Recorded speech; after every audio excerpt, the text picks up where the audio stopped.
Good evening, Facebook. I hope your day has been blessed and productive, and I hope that you've been safe on this winter day. Today, I have something very special for you today, but I can't do it by myself. And he's been highly requested to come back. Y'all remember him on my series, Trials and Tribulation.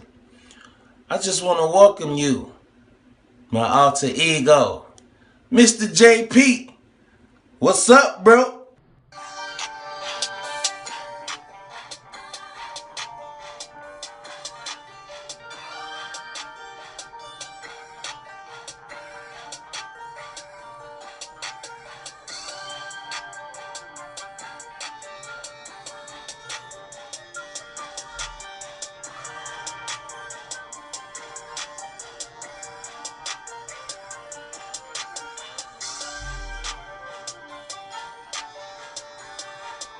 And this sermon is called, I Got 8 Ways to Trash Your Marriage. Are you ready? The divorce rate is at an all-time high, and marriages is falling apart everywhere you look. Marriages of church-going people are burning especially fast in their marriage. There are forces in our culture that contribute to marriage stress, such as pornography, the prevalence of drivenness, two-career families, and the dynamic of the blended family. But people also make foolish choices to destroy their marriage from within. Talking about the family, Proverbs 14:1 says, the wise woman builds her house, but the foolish tear it down with her own hands.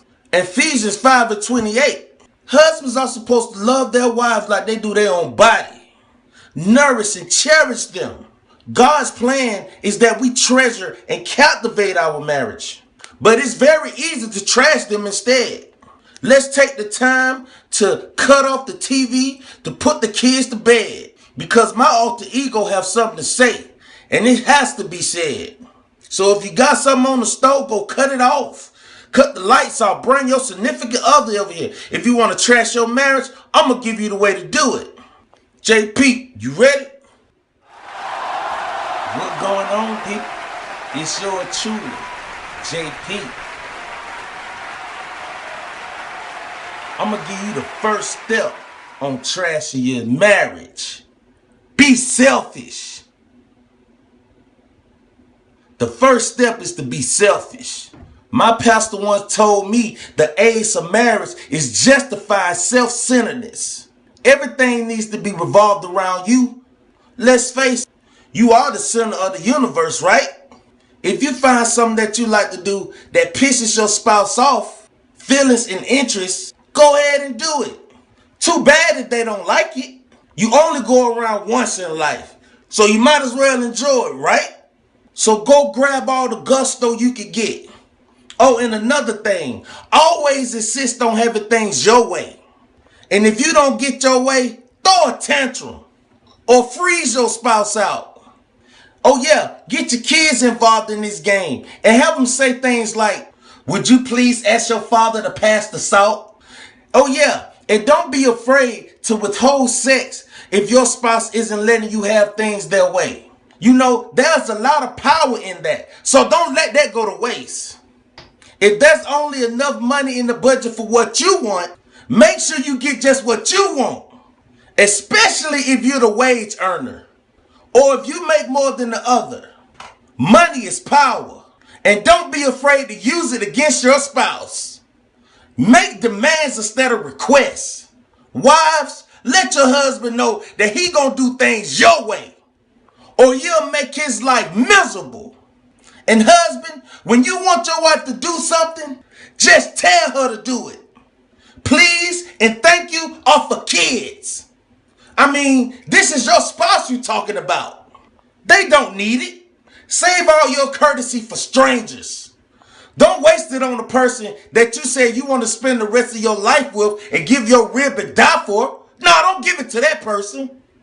What he really mean to say, selfishness is a guarantee to hurt your marriage. So ask God for help in putting your wife or your husband ahead of yourself so you don't trash your marriage.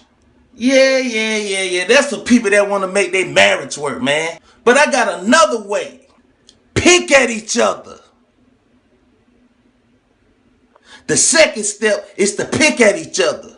If you know that something you do annoys your spouse, be sure to do it often and intentionally.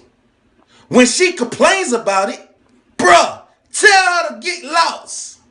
It's not annoying as the stupid thing she does to annoy you. Do it. The more childish and the annoying habit, the better. Be critical over the smallest things that the other one says and does. Don't let your spouse get away with anything. Stay vigilant for every little offense.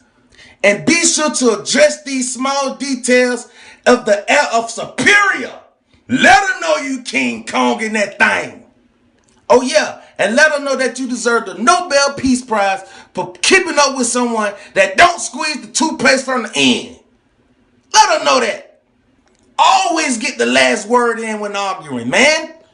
Dr. Phil said the most accurate predictor of a divorce is when people don't allow their partner to retreat with dignity. So make your spouse feel whipped and defeated at the end of a fight. As long as you win, that's all that matters. A third step, let the kids be more important. The third step in the marriage is to let your kids be more important than your spouse. Moms, let your husbands feel left out of being intimate. And as the baby grows, continue to draw that line in the middle where it's you and your baby on one side and your husband on the other. Keep your mommy hat on all day and night. Your kids don't care if you don't put on a little makeup or a little perfume, clean yourself up before daddy come home. So why should he? Dads, invest all your energy and time into making your child succeed at what he's good at. Or should I say, what you want him to be good at. Squeeze out mom so you can be the favorite parent. Work so hard on homework and school projects so there's no time for family time, man. Let your kids and your other priorities crowd out your alone time with your girl. Man, date nights are for unmarried people. In order to be fulfilled as a person, it is very important to invest all your energy and time into parenting, your career, housework, church commitments, and hobbies. So don't worry if there's time left over for the two of you, man. That's something that'll bring you closer. Don't worry about that. It's no big deal. There's always tomorrow or next year. What we really mean to say is, hey, if you find yourself doing these things, stop it. You don't have to trash your marriage. Well, that's the end of part 1, and I hope you enjoyed it. But you know I don't do these things because I stay before the Lord.